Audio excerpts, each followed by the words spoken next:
ils ont dit, si vous voulez qu'on enlève notre Dieu Zeus, sacrifier un prêtre parmi les rabbins, on va enlever notre Dieu. Alors maintenant, le prêtre s'est approché, il a mis la tête dans la guillotine, on l'a tué, et quand on l'a tué, ils ont dit, ils vont toujours mettre ça. Alors Dieu les a donné la victoire de combattre contre les Maccabées, c'est Maccabées contre le roi Épiphane IV, et ils ont eu la victoire. Et chaque année, les Juifs célébraient cette fête, et Jésus est venu trouver cette fête, on appelait ça la fête d'Hanouka en langue hébreu, ou bien la fête de dédicace en français.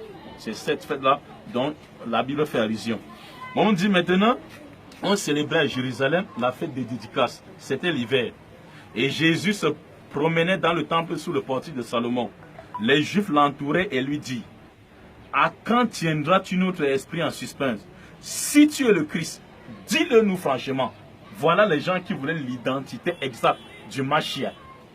Ils n'ont pas dit, si tu es le Fils de Dieu, dis-le nous. Les Juifs n'attendaient pas le Messie comme le Fils de Dieu. Non, comme celui qui devait les délivrer et rétablir la loi de Moïse qu'ils ont violée dans la première alliance. Non, il ne pouvait pas être Dieu. Si tu es le Christ, dis-le nous.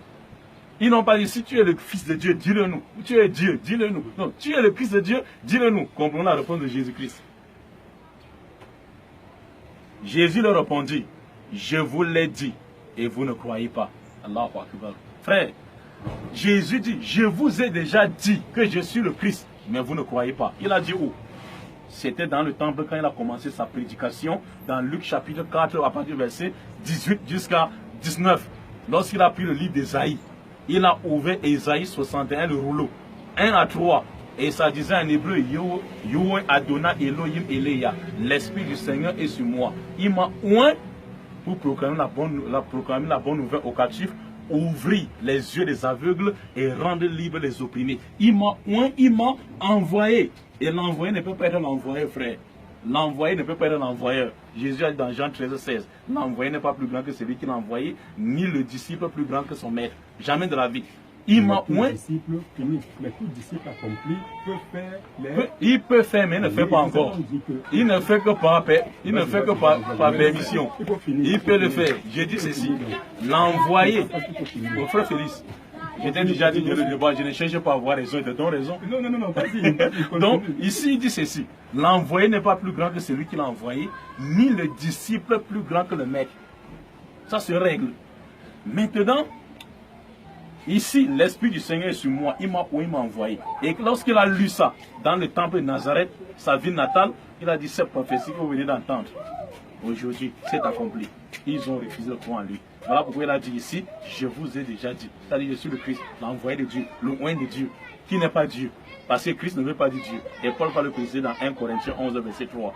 Je veux cependant que vous sachiez que l'homme est le Christ est le chef de la femme. Christ est le chef de l'homme et Dieu est le chef de Christ pour différencier Christ et Dieu. Christ n'est pas Dieu, mais le serviteur de Dieu ou la créature de Dieu. Donc maintenant, on continue, il dit, je vous ai déjà dit. C'est-à-dire que je suis le Christ, mais vous ne croyez pas. Pourquoi vous ne croyez pas? Il dit, les œuvres que je fais au nom de mon Père rendent témoin de moi. C'est-à-dire, il ne peut pas être Dieu. Il ne peut pas être, n'est-ce pas, le serviteur de Dieu à qui il fait les œuvres au nom de ce Dieu et être ce Dieu en même temps. Il dit, ok, les œuvres au nom de qui? Au nom de mon Père. De mon Père? Oui. Ça veut dire quoi? Monsieur Félix, bon, si en tant que, n'est-ce pas, expert, voilà pourquoi je vous avais parlé du temps. Non, ça veut dire quoi? Le Père, quand Jésus-Christ appelait Jésus Père, Jésus-Christ appelait Dieu Père, oui. Il ne voulait pas diviniser, n'est-ce pas, ou bien faire de lui le Fils de Dieu. Non, c'est-à-dire il voulait faire de Dieu le suprême et que toutes les créatures lui appartenaient. Voilà pourquoi il dira à ses disciples, lorsque vous voulez prier dans Matthieu chapitre 6, verset 9 à 12, dites ceci, notre Père qui est dans les cieux. Il dit, dites-vous, dit notre Père, le Père de Jésus, le Père des autres. Jean chapitre 20, verset 17, il dit à Marie de Magdala, ne me touche pas, mais va dire à mes frères que je monte vers mon Père, qui est aussi votre Père. Le Père de Jésus, c'est ton Père, Félix, c'est mon Père. Et il dit ceci dans le 9 sermon de béatitude, dans Matthieu chapitre 5, verset 9. Heureux ceux qui procurent la paix, quand ils seront appelés les fils de Dieu. Tous les gens, et Paul lui-même dira que vous êtes les fils et les filles de Dieu. On viendra expliquer pourquoi, frère. Le problème, c'est la compréhension. Donc maintenant, et il dit encore ceci, dans Matthieu 23, verset 9, parce qu'il y a plus de versets, frère. Matthieu 23, verset 9. N'appelez personne sur la terre votre Père. Un seul est votre. mon, ton, son, notre, votre, leur, votre, vous.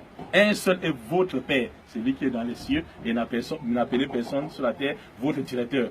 Dans le verset 10, un seul est votre directeur qui est le Christ, pour faire la différence de Dieu et le Christ. Donc, on continue ici. Il dit, les œuvres que je fais au nom de Père, au nom de mon Père, prouvent en quantité suffisante que c'est lui qui m'a envoyé. Mais vous ne croyez pas. Mais vous ne croyez pas parce que vous n'êtes pas de mes brebis. Ce n'est pas Dieu qui vous a choisi pour m'accompagner en tant que disciple. Voilà pourquoi vous ne croyez pas. Parce que ce n'est pas Jésus qui guide, c'est Dieu qui guide. Jean chapitre 6, verset 44, il dit, nul ne peut venir à moi si le Père qui m'a envoyé ne l'attire. Pour dire, ce n'est pas Jésus qui guide, c'est Dieu qui guide. Au lieu de prier Dieu, vous priez plutôt Jésus, alors qu'il ne guide pas. On reviendra. Il leur donne la vie éternelle. Dieu leur donne la vie éternelle. Et elles ne périront jamais. Et personne ne ravira de ma main. Mon Père qui les a donnés est plus grand que tous. Jésus ici a mis une barrière pour que nous, aveugles, nous ne mourrons pas dans la myopie spirituelle. Jésus-Christ dit ceci. Il dit, mon Père qui me les a donnés, ces brebis, c'est-à-dire ceux qui m'écoutent là, mes disciples, est plus grand que tous. Et il dira, ça c'est, mon Père est plus grand que tous, tout le monde sur la terre. Et mon Père est plus grand que moi, c'est Jean 14, 28. Si vous m'aimiez, vous vous réjouirez de ce que je vais au Père, car le Père est plus grand que moi. Mon Père est plus grand que moi. On appelle ça le superlatif absolu. Il ne peut pas dire mon Père est plus grand que moi, même quand il est Dieu. Ça serait un coup-circuit cérébral, frère. Mais il dit ceci maintenant, mon Père qui les a donnés est plus grand que tous, et personne ne les ravit de la main de mon Père. Moi et le Père, nous sommes un. Quand il a dit ça, que moi et le Père, nous sommes un, les Juifs, dans leur mauvaise compréhension des prophètes et des Écritures, comme les chrétiens,